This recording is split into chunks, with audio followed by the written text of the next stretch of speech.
Hello friends. स्वागत है आपका हमारे यूट्यूब चैनल आर के हिंदी कहानियों में। आज की कहानी है ममता। दालान से गायत्री ने अपनी बेटी की चीख सुनी और फिर तेजी से पेपर वेट के गिरने की आवाज़ आई तो उनके कान खड़े हो गए। उनकी बेटी प्रिया और नातिन रानी में जोरों की तू तू मैं हो रही थी। कहाँ 10 साल की बच्ची रानी और कहाँ 35 साल की प्रिया। दोनों का कोई जोड़ नहीं था। एक अनुभवों की खान थी और दूसरी नादानी का भंडार। पर ऐसे तनी हुई थी दोनों जैसे एक दूसरे की प्रतिद्वंदी हों। आखिर तू मेरी बात नहीं सुनेगी? नहीं, मैं 2 चोटियां करूंगी। क्यों? तुझे इस बात की समझ है कि तेरे चेहरे पर 2 चोटियां फबेंगी या एक चोटी? फिर भी मैंने कह दिया तो कह दिया। रानी ने अपना अंतिम फैसला सुना डाला और इसी के साथ चांटों की आवाज़ सुनाई दी गायत्री को। रात गहरा गई थी। गायत्री सोने की कोशिश कर रही थी। ये सोते समय चोटी बांधने का मसला क्यों? जरूर दिन की चोटियां रानी ने खोल दी होंगी। वो दौड़कर दालान में पहुंची तो देखा कि प्रिया के बाल बिखरे हुए थे। साड़ी का आंचल जमीन पर लौट रहा था। एक चप्पल उसने अपने हाथ में उठा रखी थी।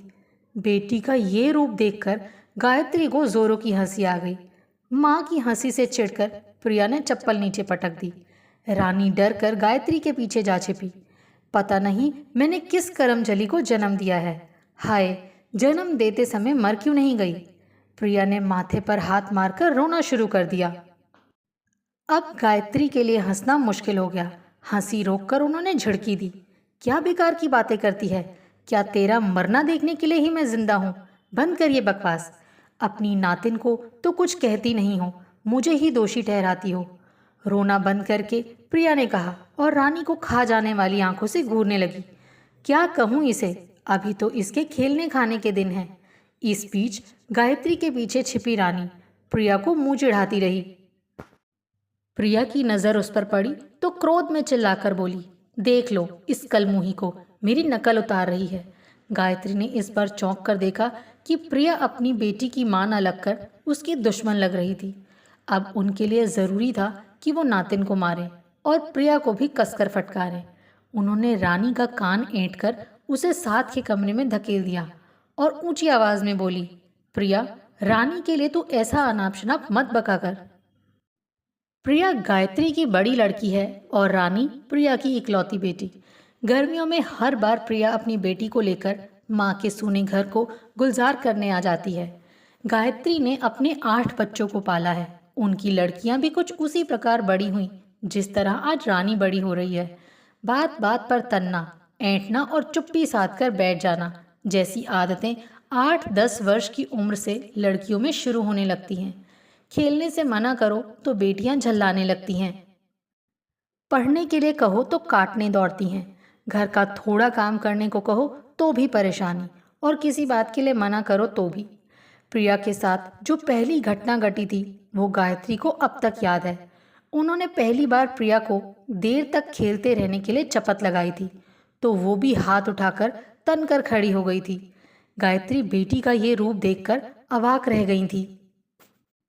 प्रिया को दंड देने के मकसद से घर से बाहर निकाला तो वो 2 घंटे का समय कभी तितलियों के पीछे भाग भाग कर तो कभी आकाश में उड़ते हवाई जहाज की ओर मुंह कर पापा पापा की आवाज़ लगाकर बिताती रही थी। पर उसने एक बार भी ये नहीं कहा कि माँ, दरवाज़ा खोल दो, मैं ऐसी गलती दोबारा नहीं करूँगी। घड़ी की छोटी सुई जब 6 को भी पार करने लगी तब स्वयं गायत्री ही दरवाज़ा खोलकर प्रिया को अंदर ले आई थी और उसे समझाते हुए कहा था, ढीठ, एक बार तू ये नहीं कह सकती थी कि माँ, दरवाज़ा खोल दो? प्रिया ने आंखें मिलाकर गुस्से से भरकर कहा था, मैं क्यों बोलूं? मेरी कितनी बेइज्जती की तुमने। अपने नन्हे व्यक्तित्व के अपमान से प्रिया का गला भर आया था। उस समय गायत्री हैरान रह गई थी।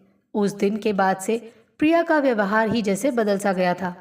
ऐसी ही एक दूसरी घटना गायत्री को नहीं भूलती जब वो सिर दर्द से बेजार होकर प्रिया से बोली थी, बेटा, तू ये प्लेटें धो लेना, मैं डॉक्टर के पास जा रही हूँ। प्रिया माँ की गोद में बिट्टो को देखकर ही समझ गई थी कि बाजार जाने का उसका पत्ता काट दिया गया है। गायत्री बाजार से घर लौट कर आई तो देखा प्रिया नदारद है और प्लेट पतीला सब उसी तरह पड़े हुए थे। गायत्री की पूरी देह में आग लग गई, पर बेटी से उलझने का साहस उनमें नहीं हुआ, क्योंकि पिछली घटना अभी गायत्री भूली नहीं थी। गोद के बच्चे को पलंग पर बैठाकर क्रोध से दांत किटकिटाते हुए उन्होंने बर्तन धोए थे। चूल्हा जलाकर खाना बनाने बैठ गई थी। इसी बीच प्रिया लौट आई थी। गायत्री ने सभी बच्चों को खाना परोसकर प्रिया से कहा था, तुझे घंटे भर भात खाना मिलेगा, ये सजा है तेरी। प्रिया का चेहरा फक पड़ गया था, मगर वो शांत रहकर थोड़ी देर प्रतीक्षा करती रही थी। उधर गायत्री अपने निर्णय पर अटल रहते हुए 1 घंटे बाद प्रिया को बुलाने पहुंची, तो उसने देखा कि वो दरी पर लुढ़की हुई थी। गायत्री ने उससे उठकर रसोई में चलने को कहा, तो प्रिया शांत स्वर में बोली थी, मैं नहीं खाऊंगी अम्मा, मुझे भूख नहीं है।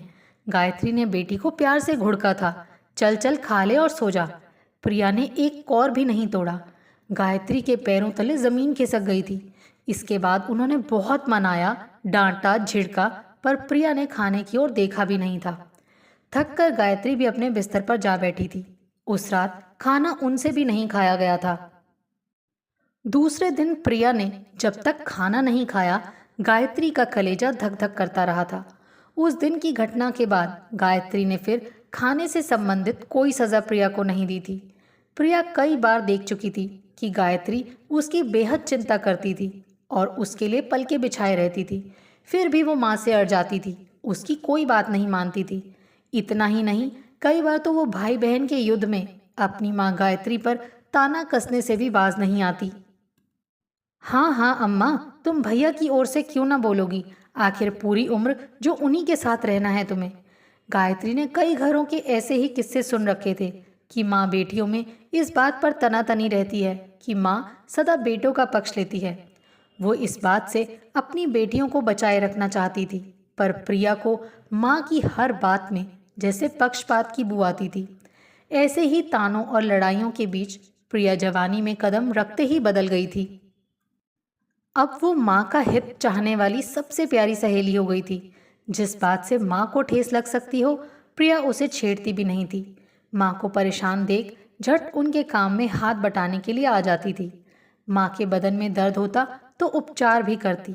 यहाँ तक कि कोई छोटी बहन माँ से अकड़ती, ऐंठती तो वही प्रिया उसे समझाती कि ऐसा मत करो। बेटों के व्यवहार से माँ गायत्री परेशान होती तो प्रिया उनकी हिम्मत बढ़ाती।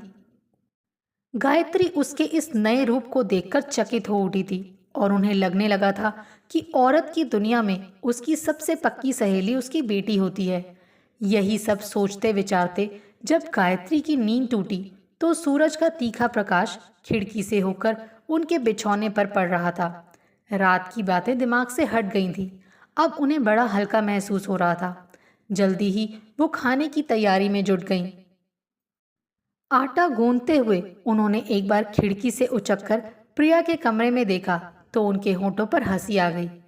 प्रिया रानी के सराहने बैठी उसका माथा सहला रही थी। गायत्री को लगा वो प्रिया नहीं गायत्री है और रानी रानी नहीं प्रिया है।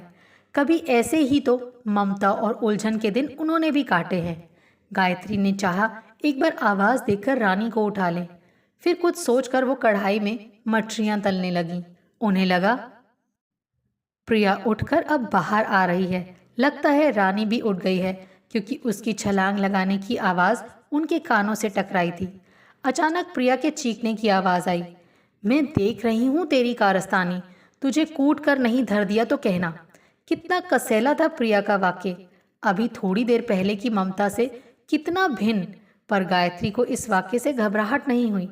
उन्होंने देखा रानी प्रिया के हाथों मंजन लेने से बच रही है। एकाएक प्रिया ने गायत्री की ओर देखा तो थोड़ा झेंप गई। देखती हो अम्मा, प्रिया चिड़चिड़ाकर बोली, कैसे लक्षण हैं इसके। कल थोड़ा सा डांट क्या दिया कि कंधे पर हाथ धरने नहीं दे रही। रात मेरे साथ सोई भी नहीं। मुझसे ही नहीं बोलती है मेरी लड़की। तुम ही बोलो, क्या पैरों में गिरकर माफी मांगू तभी बोलेगी ये। कहकर प्रिया मुंह में आंचल देकर फूट फूट कर रो पड़ी। ऐंठी तनी रानी का सारा बचपन उड़ गया।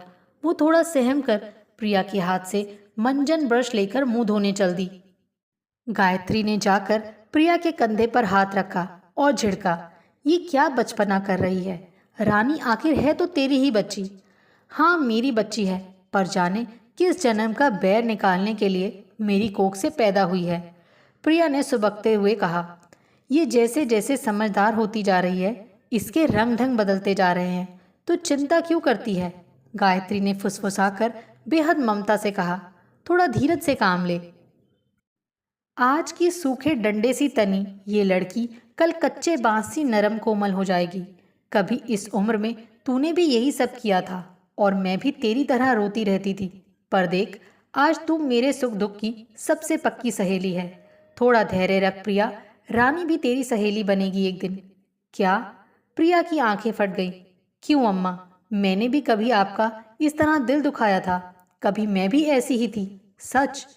ओह, कैसा लगता होगा तब तुम्हें अम्मा। बेटी की आंखों में पश्चाताप के आंसू देखकर गायत्री की ममता छलक उठी और उन्होंने बेटी के आंसुओं को आंचल में समेटकर उसे गले से लगा लिया। आपको हमारी ये कहानी कैसी लगी? प्लीज़ कमेंट करके ज़रूर बताइए। अगर आप इस चैनल पर नए हैं तो इसे सब्सक्राइब करें और शेयर करें। Thank you.